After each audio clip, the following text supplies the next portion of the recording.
Welcome to the 5-Pack, where we talk about the 5 things that matter, 5 things that will matter, and a daily pack rip. Here is your host, Kyle Elfrink. Welcome in on a Friday to the 5-Pack. Kyle Elfrink with you at the Better Sports Network. Hope everybody's doing well out there. I can tell you this, we are jam-packed with 5 things that mattered, 5 things that will matter, and of course our pack break coming up over the next hour. If you are new to us here at BSN, thank you. Good to have you with us. We are here, or I am here, each and every weekday from 12 to 1 o'clock Eastern, where we give you a recap of what you might have missed from the night before, what you should care about going into the night to come. And of course, we have some fun as we rewind the clock back to our young days of ripping open packs of cards. Today, we will break out of the baseball world, doing a lot of baseball this week, and we'll give a little love to the world of hockey. And we'll give specifically love to ProSet hockey, 1990. This is a set that I think, when it was all said and done, had like over 700 cards in it, which was immense. I mean, that's unheard of for a hockey set. You know, back in the day, baseball sets would be $750, but hockey, you never saw that. But ProSet said, why the hell not? We're new to the game. Let's give everybody a card. This is also a set, maybe more so than any other mainstream, highly produced set out there. This set of cards has errors all over it. Misspellings. They've got a player's name, but the pitcher is not of that player. There are color screw-ups. This set is notorious for a load of errors. Now, a lot of times, errors can be worth a lot of money. But many of these errors, they were so overproduced, they're not worth money. It's almost like ProSet saw they screwed it up and said, what the heck? Just let it be. Let it be. One of the good ones, though, deals, and I'll talk about this before we rip the pack open. Paul Gillis, I think it is, or Gillis. There is 2 cards of him. One features Paul Gillis. It's fine. Looks like him. Nothing's weird. The quote-unquote air card features the wrong uniform number on the front of the card. His uniform says 23. At the bottom of the card, it says he's like number 37.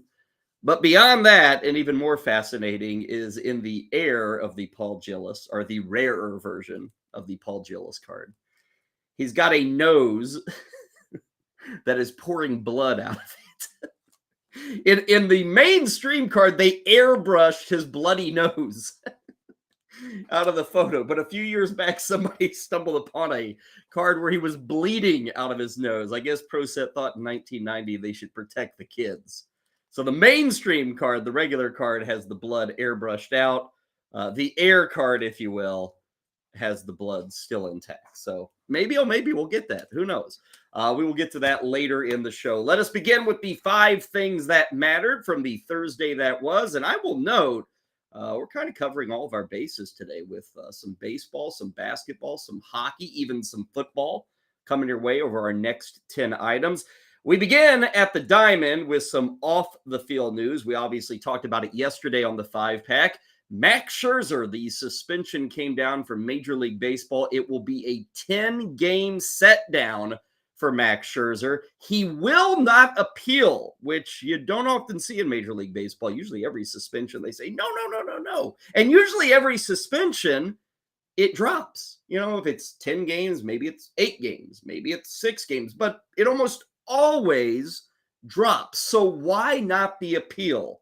Well, I've got my thoughts, but let's hear the thoughts of the Mets manager, Buck Showalter, first. I think Max decided to do what was best for our team, and that's all you need to know about Max. And it's important for him to try to give us the best chance to be as competitive as we can be while he's out, because we're going to be operating at 12 pitchers. So the sooner it's not hanging around, and that we can have an understanding of what we need to deal with. So in his mind, the sooner the better. And with the some things reduced, that was good. Like I said, usually everybody appeals these things. And we heard from Scherzer yesterday. He was adamant. Oh, it's nothing but rosin and sweat, rosin and sweat. Now, I gave my thoughts on that. Yeah, it probably was rosin and sweat, but he was caking it on. He was taking it to the next level. So he's not going to appeal. Why? Because if you're swearing innocence, and if you know that the process usually ends up with fewer games for the suspension, why wouldn't you appeal? Well, I have my own theories on this. Let me give you that theory. Max Scherzer now gets 10 days off from throwing.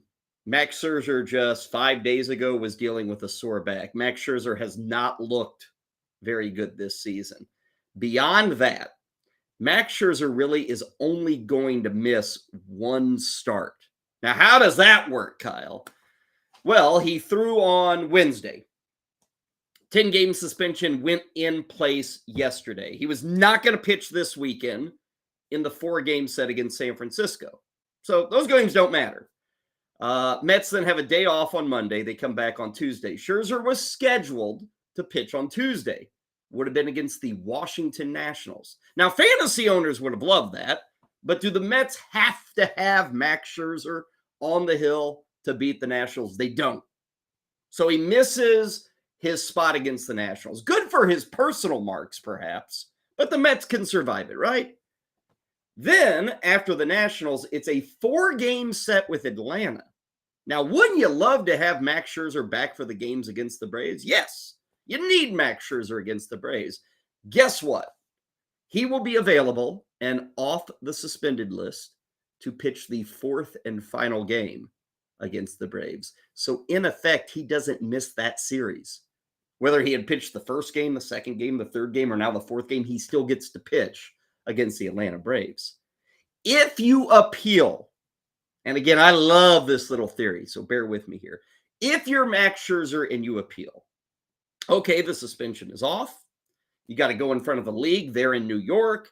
Obviously, the Mets come back from San Francisco. Scherzer would be eligible for this weekend. But again, he's not scheduled to pitch. There's no reason that you'd want Max Scherzer to be eligible. He's not even scheduled to pitch. So you come back to New York. Let's say you have your hearing on Monday. And let's say on Monday night or Tuesday morning, baseball comes out and says, you know what, we'll drop it to 8 games. We'll drop it to 7 games, to 6 games, whatever. We'll drop.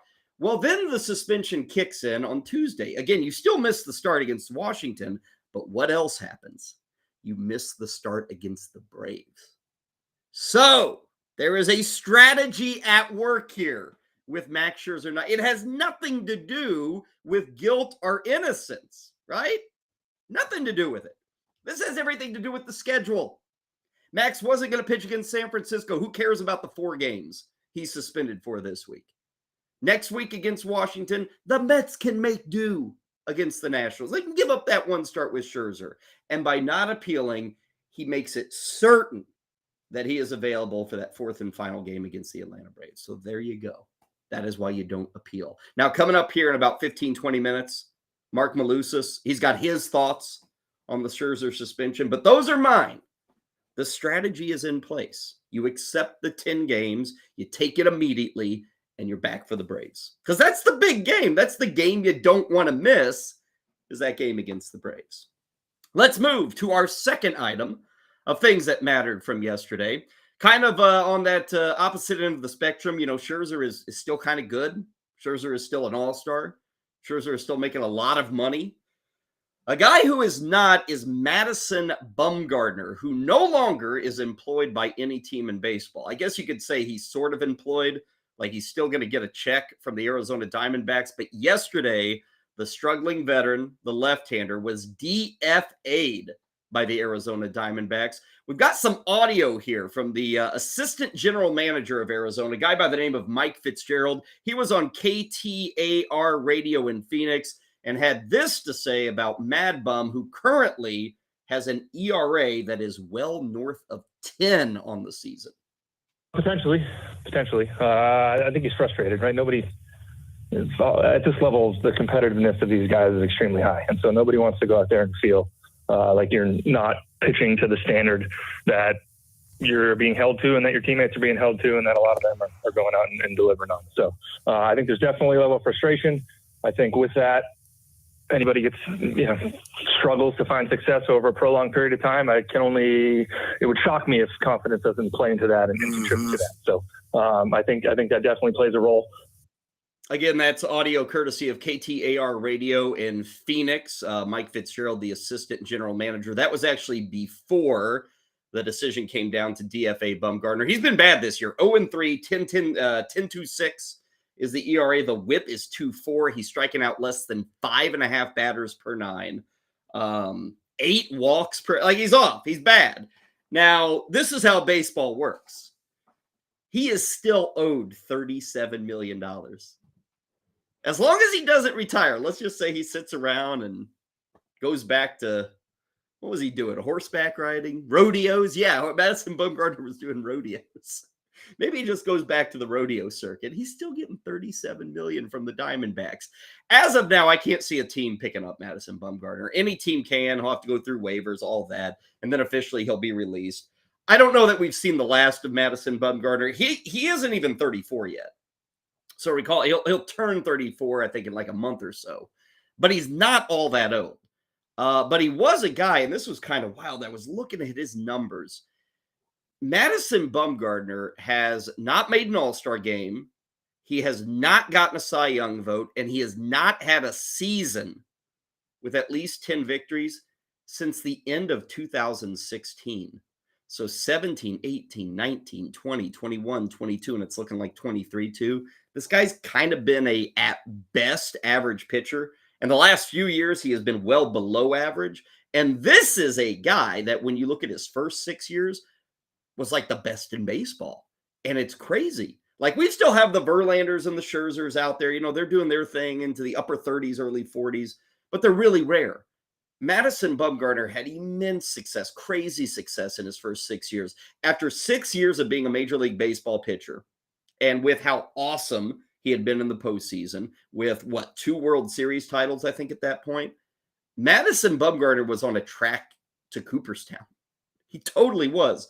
But since then, he is 34-57 with a 4.31 ERA. That's the last 6+ years. And you will be shocked if you look at his numbers over the 6 years. They're bad for Matt. He fell off a cliff. Like I said, no All-Star games. He hasn't gotten a Cy Young vote. For the first 6 years, he did that every year. And he was racking up double-digit victories, and it's just gone. It's just adios. Now, what we need to note here as well is there is a man in the minor leagues, Brandon Pfaadt. It's very weirdly spelled. I think Brandon Pfaadt is spelled Pfaadt,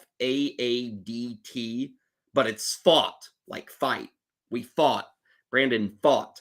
He's at AAA, pitching really good. He's a top 50, top 60 Major League prospect. He probably will get the call in the next week or two. Don't think it's going to be immediate, but with Bumgarner out of the way, Diamondbacks are off to a good start as they continue their series against San Diego later tonight. Expect to see Brandon Pfaadt. His numbers are pretty good. I think last night he had 8 strikeouts in 7 shutout innings. He's doing it at AAA Reno, which is not an easy place to pitch. So for those who can maybe grab and stash, Brandon Pfaadt might be your guy. I would expect him up again probably by early May for Arizona. Speaking of youngsters, let's go to the LA Dodgers, who are getting great things from a rookie, a guy who might be our current leader for National League Rookie of the Year. Last night in Chicago, it was the James Outman show against the Cubs. He awaits the 1-2 from Assad. Outman hit in the air to right field. James Outman gone. You said it, Oral, and James listened.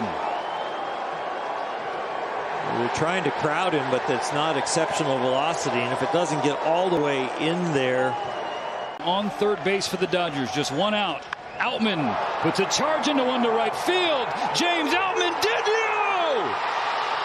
Grand slam, and the Dodgers up 6-2 in the 9th.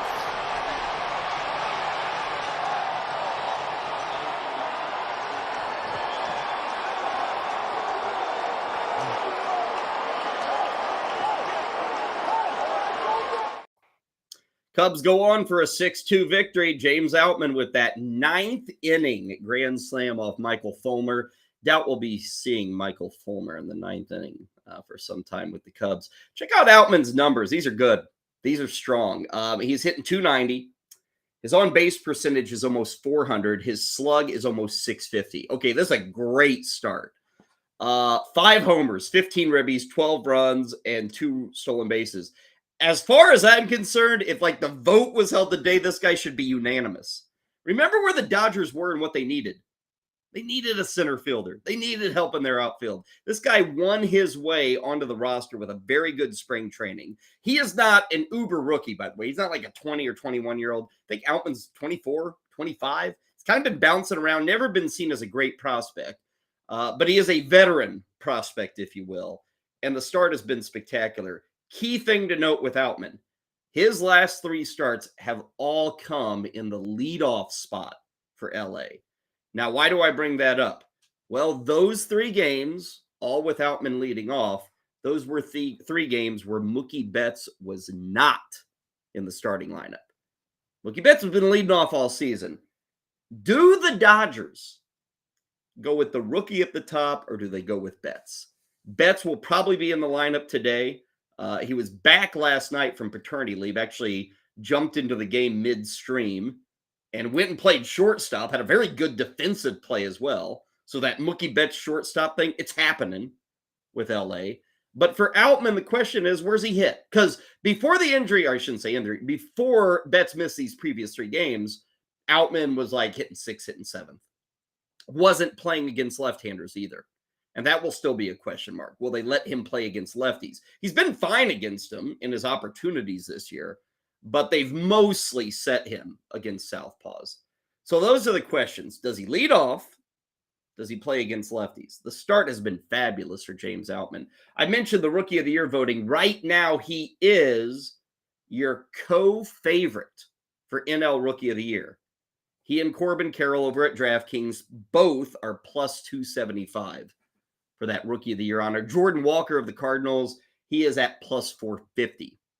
So Outman was a guy who was well over 1,000. I think he was like probably plus 1,200, plus 1,500. Now he's all the way down to plus 275 because of the strong 3-week start. Moving on to our 4th item that mattered, we go to the world of football. News that just broke within the last hour. And it's going to be big news for those who are strong fantasy football fans. It's going to be big news for anybody doing a best ball draft right now. Word from the NFL, and this was first reported, I believe, by Adam Schefter of ESPN. But the Detroit Lions, they've got a gambling problem with that Detroit Lions roster, and it's affecting Jameson Williams. We have received word from the NFL that Jameson Williams, who will be entering his 2nd year in the NFL, has just received a 6-game suspension. Now, he is one of 4 Detroit Lions getting suspended. His fellow wide receiver, Stanley Berryhill, 6 games for him. Wide receiver Quintez Cephas, suspended for the year. And safety C.J. Moore, suspended for the year. Now, in the case of Cephas and Moore, the Lions have already released these guys. They're done with them. They're suspended for the year. Williams gets 6 games. He's the big name here. He's the one to talk about. Right now, if you look at the NFFC, the National Fantasy Football Championship, they've been doing drafts for 2-3 months now. Jameson Williams has been going as the 33rd wide receiver off the board. That means he's a wide receiver 3. And now we've just heard a 6-game suspension. He is sitting in the world of Deontay Johnson, Brandon Ayuk, Mike Evans. Those are kind of wide receivers in the early 30s. So we're kind of giving you the perspective of Jameson Williams. This guy was expected to be a starting fantasy wide receiver. Now we have a 6-game suspension for gambling. Now, if you're wondering, why did he only get 6 games and why did the other guys get a year? As far as we can tell, the other guys, the guys who got a full year, they bet on football. They bet on the NFL. In the case of Williams, there is no betting on football. So that's a big difference. He was given the suspension mainly because you can, I think, as far as I know, you can bet on like baseball or tennis or anything else you want as an NFL player. You just can't do the football stuff. It appears that Williams got a 6-game suspension because he was gambling at the team facilities, which that is a rule in the NFL. No matter what you're gambling on, you can't do it at the team facilities. So Williams and I suppose Berryhill, the other guy who got a 6-game suspension, they were both not nailed for betting on the NFL, but for betting on sports at the team facilities. Welcome to 2023. I'm speaking to an audience. Hell, I just ran through the odds for, James Outman to win the Rookie of the Year. We're speaking to an audience and we're speaking to a sports world that has gambling everywhere. And that includes these players. That includes every NFL player. And yes, you've got to have rules. And yes, the NFL has made their bed with DraftKings and FanDuel, and they're going to have these things at stadiums. It's everywhere. But you got to police. You got to make sure that the results and what's occurring on the field are not affected by that stuff off the field. And you may say, well, why would millionaires do this? Hey, I get it too. I don't know why they're doing it, but Calvin Ridley did it. Jamison Williams, Quintez Cephas, for whatever reason. They're not trying to throw games. I don't think that's the problem, or that they have any kind of super insight. They're just guys who are seeing commercials every 5 minutes saying, hey, bet on sports. And they're saying, hey, I'm a normal Joe. I can do that. You're not a normal Joe in the NFL. You can't do that. So a 6-game suspension. Now, we should note with Williams, he's only entering his 2nd year. Last year, he only played 6 games. He was coming off an ACL injury that he suffered in the final game of his collegiate career. So he only played 6 games with the Lions, but he did catch a 41-yard touchdown, I think, on his first catch as an NFL player. Didn't do much of anything after that. But he was penciled in this year to be the running mate with Amon-Ra St. Brown. I mean, Amon-Ra St. Brown over 100 catches. Jamison Williams, who was the number 12 pick a year ago, he was seen as that number 2 for Detroit. And hey, the Lions are going to be hyped this year. Jared Goff and the ability to throw the football, all that stuff, they're seeing some hype this year. But some of that does hit the skids today. We should note, according to ESPN as well, some of the team personnel with the Lions, I think on the business side, not on the coaching side. But it sounds like over the previous month, Detroit has been dismissing some of their employees for gambling on football, because that's not allowed either. So, hey, the rule is the rule, and it's good to see that the NFL is tracking down those who are breaking the rules. And obviously we saw Calvin Ridley miss an entire season. Message sent, maybe not, because you still have guys doing it. So I would think in these early days of gambling becoming more and more a part of what we do and what the NFL kind of embraces, we will continue to see some mistakes. But again, that news just coming out earlier this morning, Jamison Williams, who as of now, and this will certainly change with the 6-game suspension, but he was seen as a top 35 wide receiver in terms of fantasy football, probably dropping to outside the top 50, if not further, now in fantasy football. Finally, our 5th thing that mattered from last night, a Toronto Maple Leafs turnaround. We brought this up going into last night. We said, hey, the Leafs, they got to do something in game 2. Game 1 was ugly. They were getting booed off the ice in that loss to Tampa Bay. Last night in game number 2, they came out to win. They came out to score, and they came out with a lot of goals, most of them thanks to John Tavares. The Leafs so quick on the power play, didn't get a chance there either. Here's Riley, gets up, scores! John Tavares! The Lightning getting one back, but here comes Nylander, storming in Riley, back to Nylander, rebound, scores! John Tavares! He's got it behind the net. Piece there by Bogosian. Cycles it back towards Tavares. He'll walk out in front. Backhand stop. Held loose. Scores!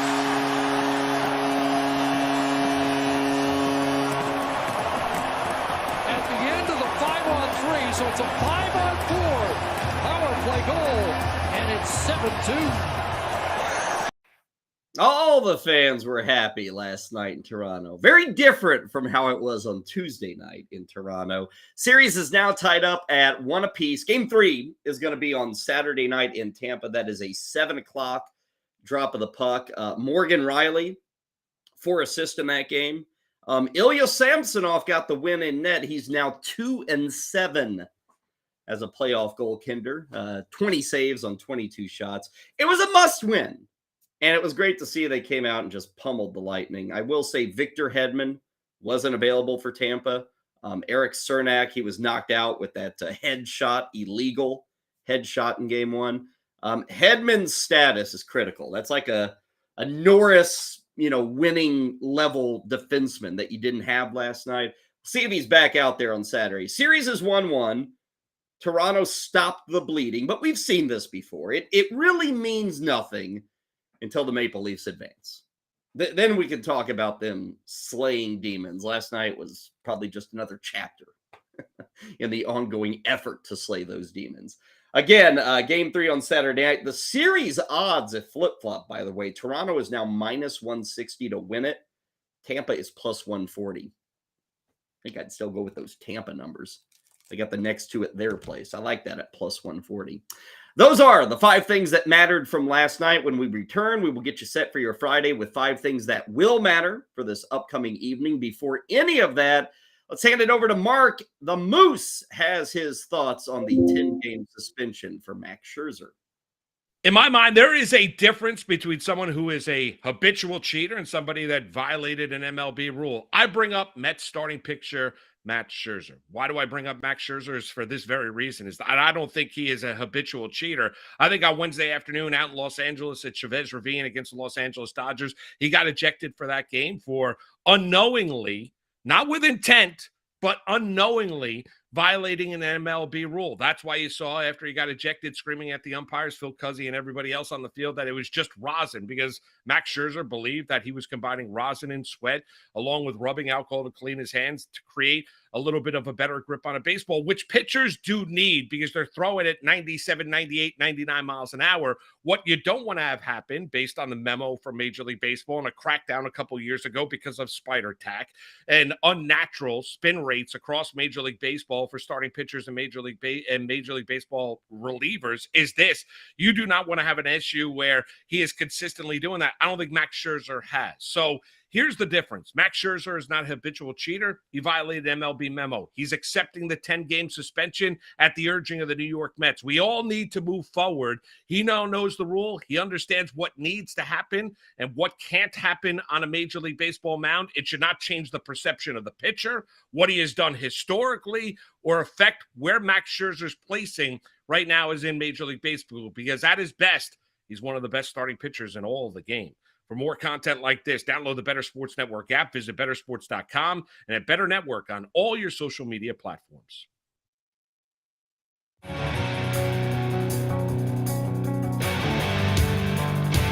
Welcome back to the 5-Pack. Next up, the 5 things that will matter.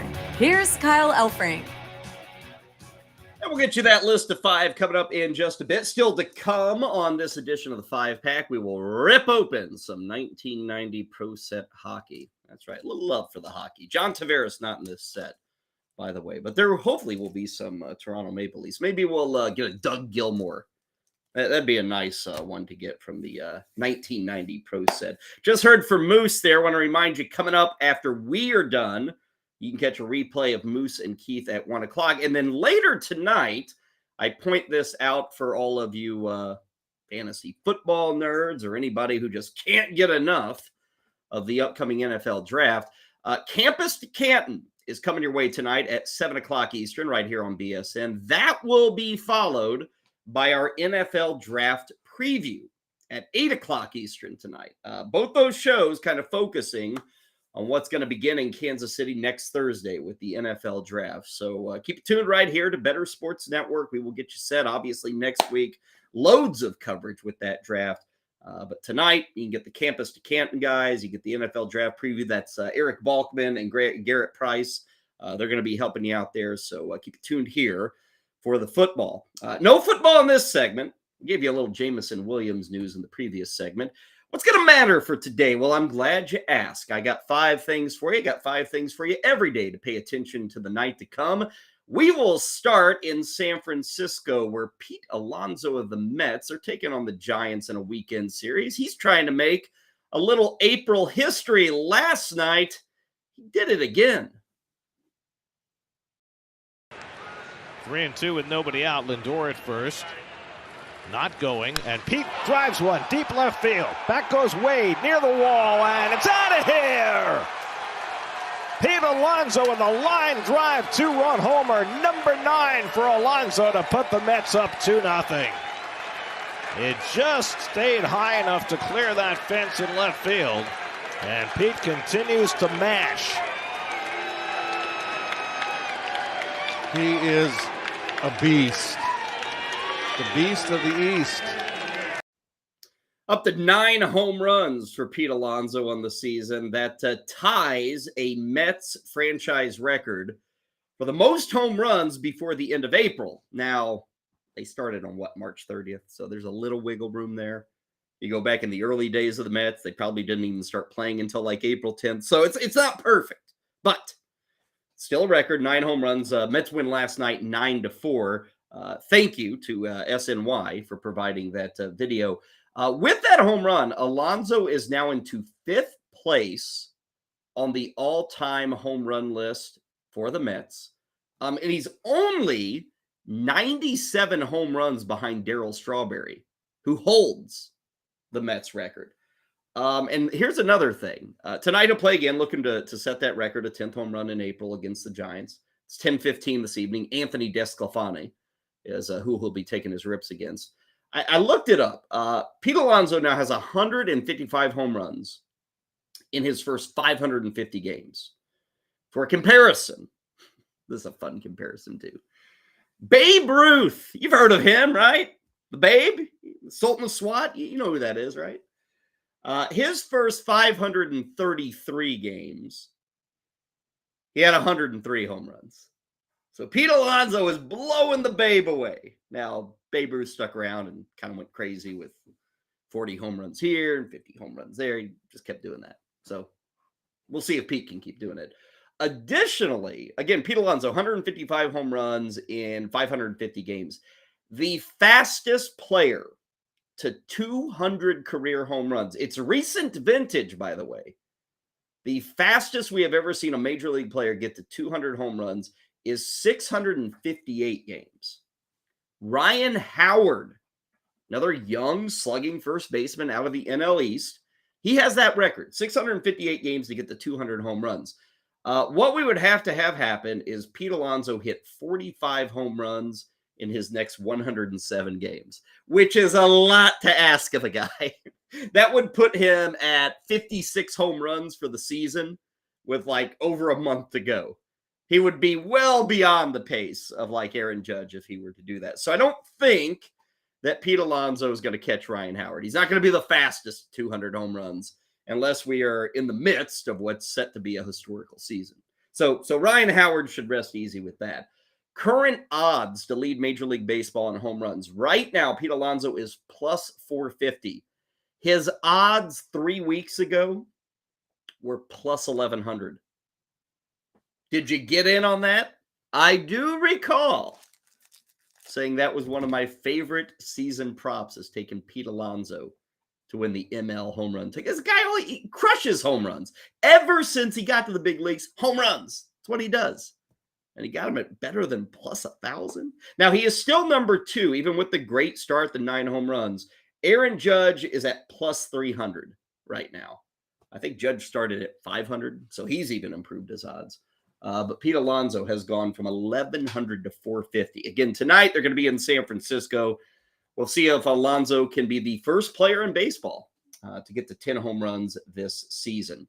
Let's go to our second little item that will matter. Stay right there in New York. Got a big series tonight. Yankees opening up against the Toronto Blue Jays. Let's take a look at the top of the order. We've talked about Anthony Volpe before here on the show. I think it was last week, talking about a quote-unquote slow start. Anthony Volpe, who the world loves Anthony Volpe. There's a lot of push, right? Yeah, Volpe's great. No, Volpe's bad. It's like, you're hot or cold on this dude. I'm not going to make that statement yet. We're 3 weeks into his career. But here's what we got going on. We've got Anthony Volpe playing the part of Billy Hamilton. What do I mean by that? We got a guy who is stealing bases like crazy and really isn't doing anything else. He is playing good defense. I don't think he's making error yet at shortstop. But we're seeing Billy Hamilton part due here. Anthony Volpe is 8 for 8 in stealing bases.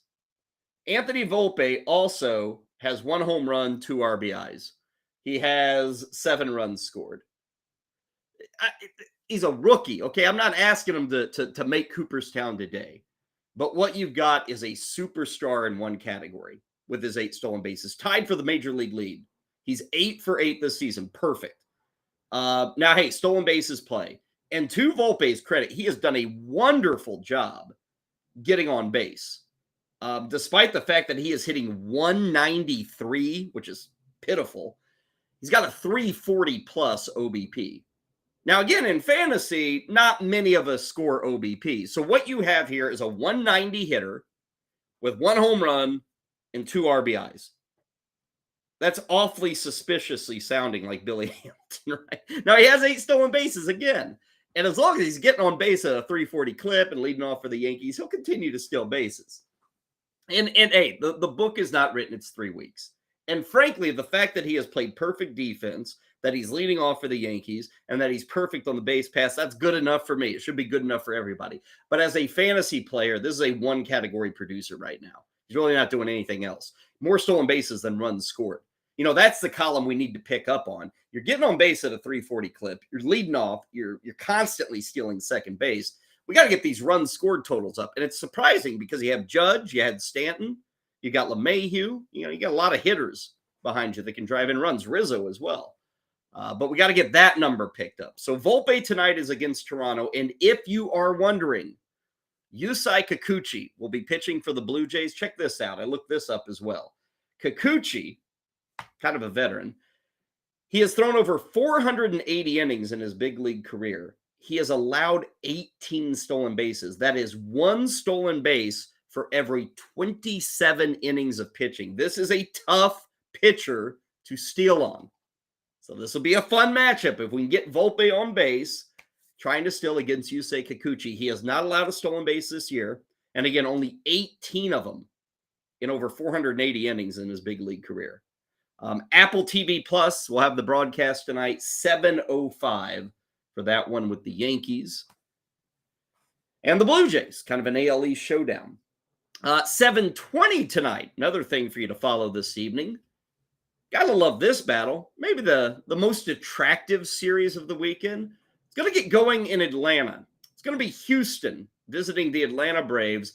We've got young arm against young arm tonight.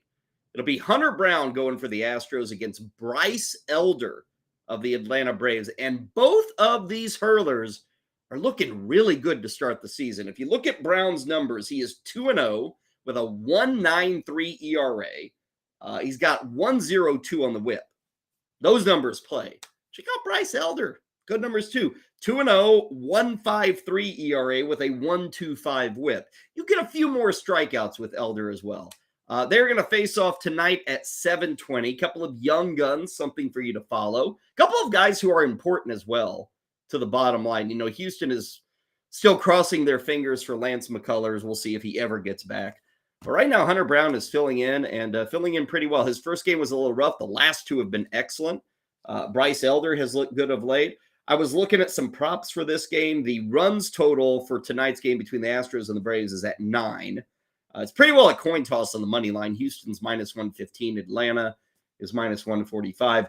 As for the 2 pitchers, the K prop, Elder over 4.5 is -135. Brown over 5.5 is +125.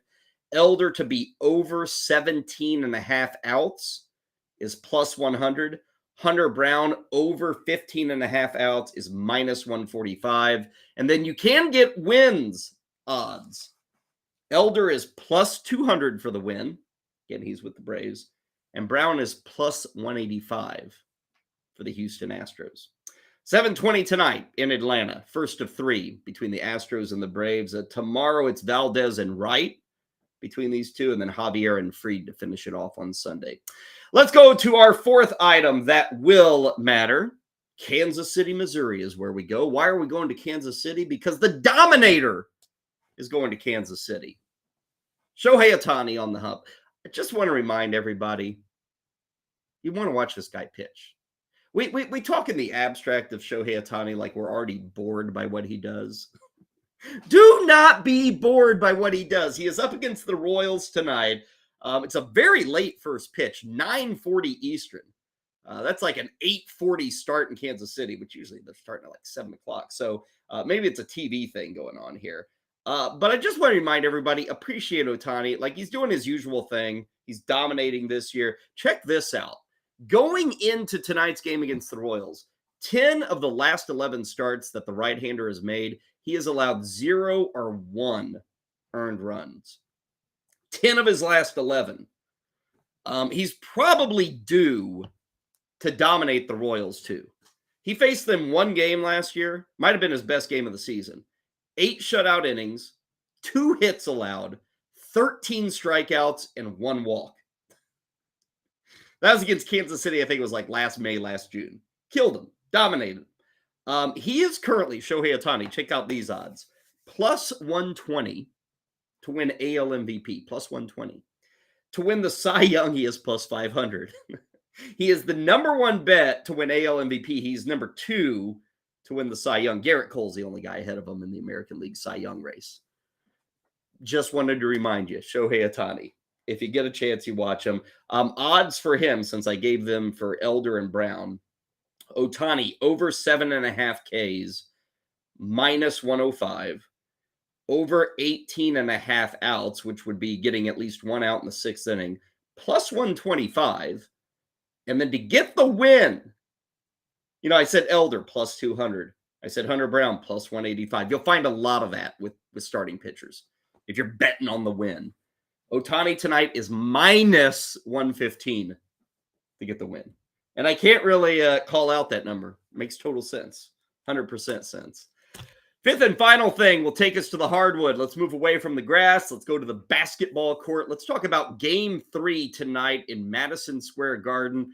It's a biggie between the Cavaliers and the Knicks. Knicks won Game 1. Cavaliers came back and won Game 2. Right now, the Knicks are favored by 1.5 as they return home. The over-under for this game is really low, 211.5. ABC is going to have the coverage tonight, 8:30 Eastern. I think of all the hockey and all the basketball tonight, this is probably the most interesting game that we have taking place in the postseason.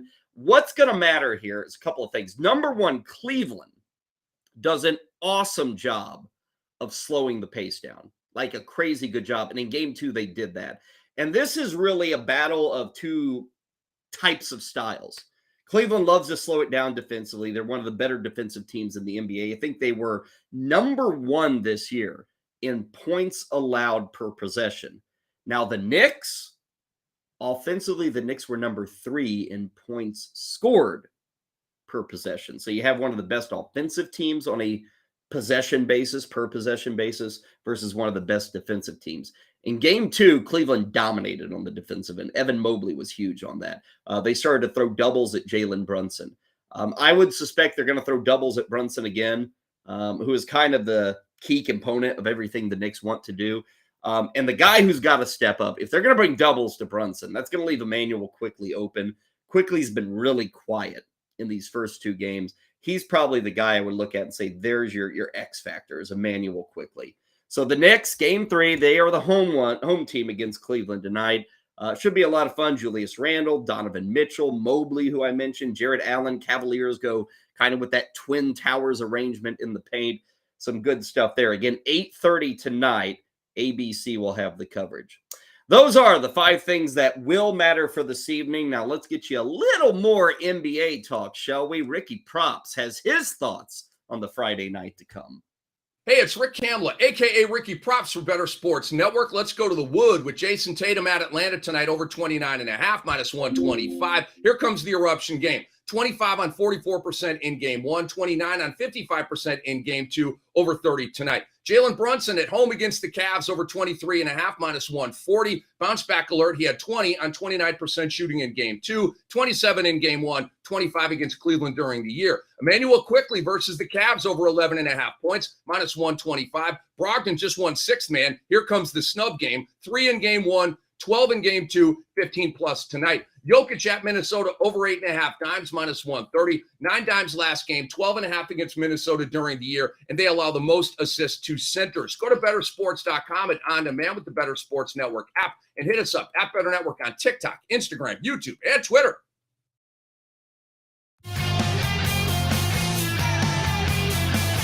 Time now for the Daily Pack Rip on the 5-Pack with Kyle Elfrink. I give it up to our producer, Heather Clyde. She's digging deep on those Pearl Jam music bumps. I love it. Good stuff. One of my favorites right there. The opening track off of the Lightning Bolt album, Getaway. I like that. Heather doesn't settle for the ones that everybody goes with. She gives us Getaway. Nice work there, Heather Klein. Great work by her all day long, all week long. We've enjoyed our time with Heather Klein, who pretty well knocks it out of the ballpark each and every day here on the 5-Pack. Kyle Elfrink back with you on the Better Sports Network. Great stuff there from our man, Rick Kamla. A lot of good props there. We will finish off, as we always do, with a pack rip. Here's what we're doing today. A little hockey, right? The hottest cards on ice. 1990 ProSet. Now, ProSet, which was, I think, out of Plano, Texas, they also made NFL cards. I don't believe they never made baseball cards. Don't think they ever made basketball. They were kind of just a football, hockey kind of thing. So we're going to open these up today. 15 cards that are in here. These are not a very attractive set. I noted this earlier. This is a set with a ton of airs all over the place. It's almost like they said, guys, we're gonna start a hockey set, and we want to make some cards, and we need to put them out on the market in 2 weeks. And everybody scrambled, and there were the expected screw ups. Like, there's a lot. I don't know what's a lot.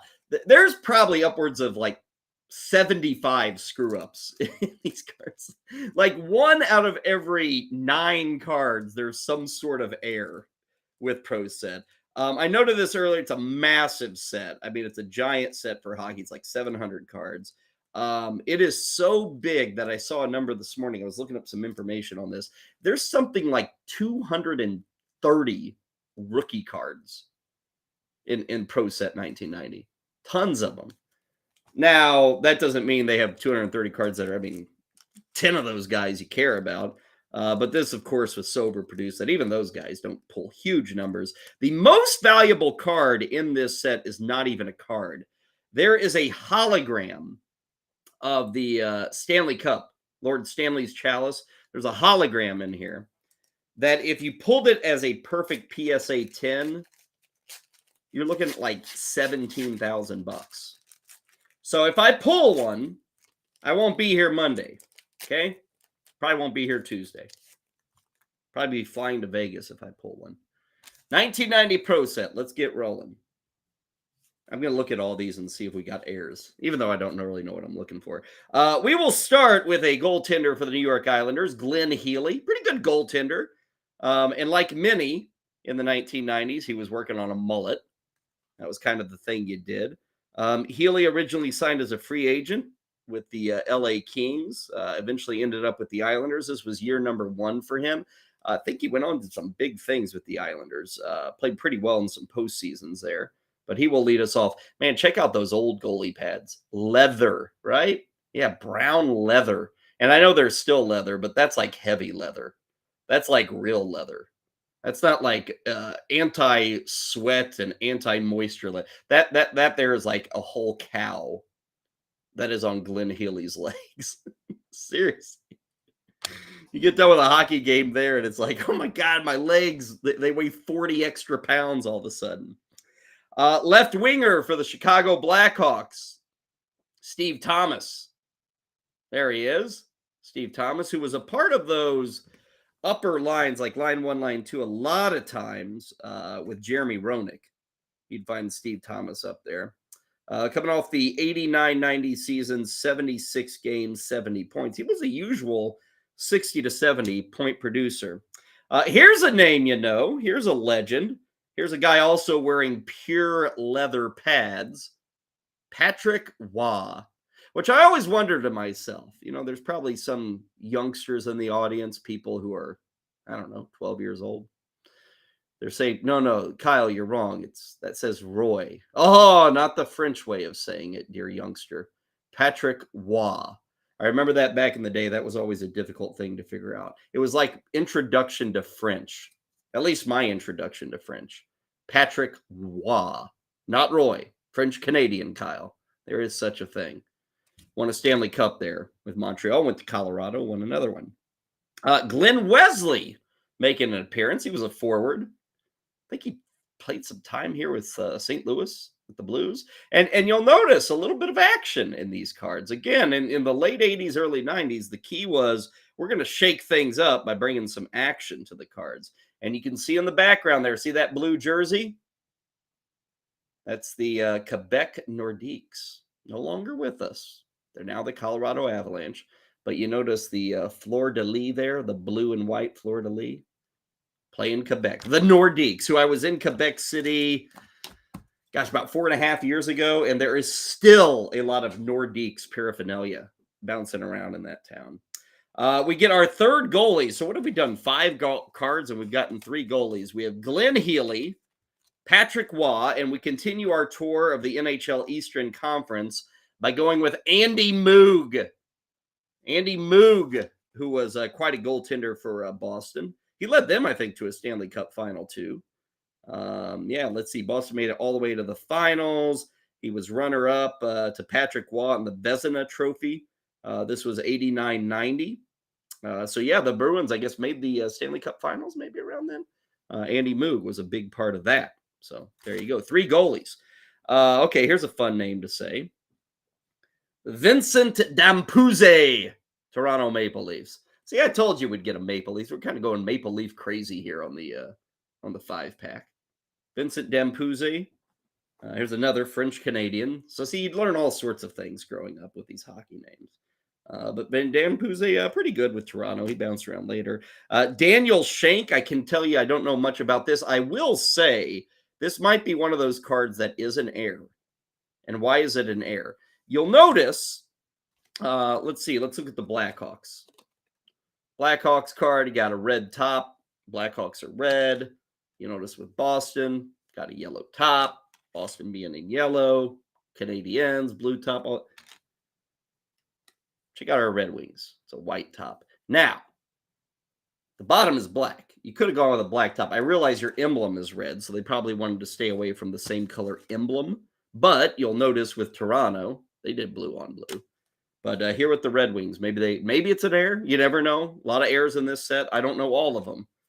But I do know there's a lot of coloring heirs found in this set. Sylvain Turgeon. Man, you'd think the entire NHL in 89 and 90 was a bunch of French Canadians. It was a lot of them, but not a ton of them. Sylvain Turgeon. What do you think of those Devils unis? Like them? Yeah, I think so. The red and the green, it works. The Christmas tree look, it works. Neil Broughton showing up here. Neil Broughton, number 7. I want to say when I was fooling around today, for some reason, was Neil Broughton one of the air cards? Kind of feel like he might have been. I don't see anything. Neil Broughton, I think it is. Looks like the numbers are the same. I don't know. We'll have to check. Maybe Heather can do a quick run through. Neil Broughton. I feel like I saw this as one of the air cards, but I have no idea what the air is. Here is a legend. My gosh, we have maybe the best goaltender of the 80s and 90s in Patrick Roy. And now we have one of the best centers of the 80s and 90s, Mark Messier. Still hanging out with us on ESPN's coverage of the NHL. Of course, now when you look at Messier, there's one thing missing that was not missing in 89-90. In 89-90, look at that. He still has hair. This is Mark Messier pre-shave it all off. Once he got to New York, he pretty well shaved it all off once he got to the Rangers, led them to that title. But that's what Mark Messier looks like with hair, if you were ever wondering. There it is. Kind of like that card, too. This is like the perfect card to get autographed. You got the player centered. He's in a classic jersey. You see his face. There's a little movement going on with the card. This works. I like this. It should be noted with ProSet as we pull a Theo Fleury. This guy For those who don't know Theo Fleury, let me get this right. 5'6". This guy was the original pest. Absolute pest. Martin St. Louis, remember him with Tampa Bay? I think he was even bigger than Theo Fleury. 5'6", and this guy could score. I'm looking at it. Let's see. He had just had his first real breakout season with Calgary. He played 80 games and got 66 points. He would actually go up and up and up from here. Theron Fleury, but he went by Theo. He was a fun player to watch. Real dynamo for Calgary. What I was getting at with the cards is ProSet didn't have like borders on the side, really. You know, kind of would let the image breathe a bit.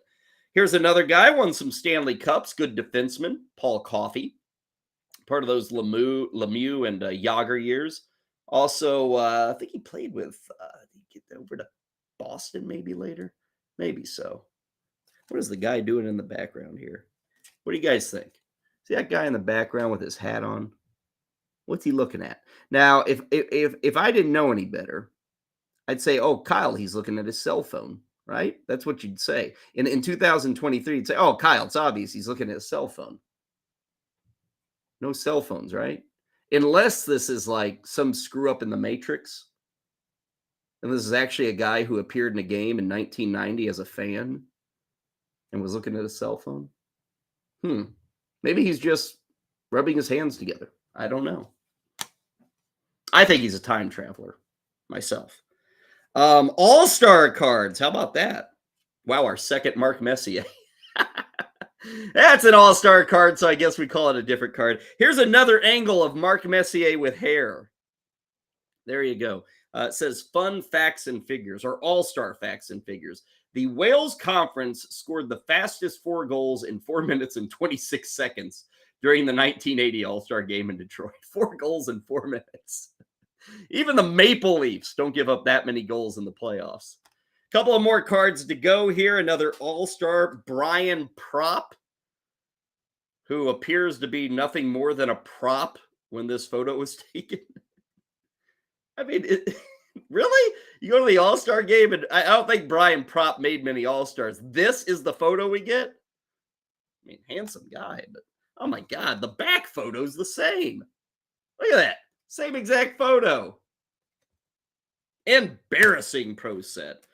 We get another goalie, another one in the Eastern Conference, Darren Poopa, who was not to be confused with the Grand Poopa of the Flintstones. This is Darren Poopa, who played for the Buffalo Sabres. So there you go. I've noticed here on the back, check out the bottom. ProSet really got into the French stuff. How tall is Darren Poopa? You mean how grandeur? What is pounds? What is that? What is pounds in French? Poids. Maybe it's poids. And then what position? That would be gardien de but. Gardien de but. So see, you get these cards produced out of Dallas, Texas, and they give you a bunch of French on the back. Kids nowadays, they don't get the bilingual thing. Hell, all they get is a bunch of glossy and spruced up cards. There's no information, no stats. Back in the day, we got those things. There it is. That's our pack rip. It's a fun one. Better than I would have guessed. A lot of goalies, a couple of Mark Messier cards. I didn't notice any big airs in this card set. Maybe I'll look over the weekend and find some. That'll do it for us. We are back on Monday. More of the 5-pack, 12 Eastern on BSN.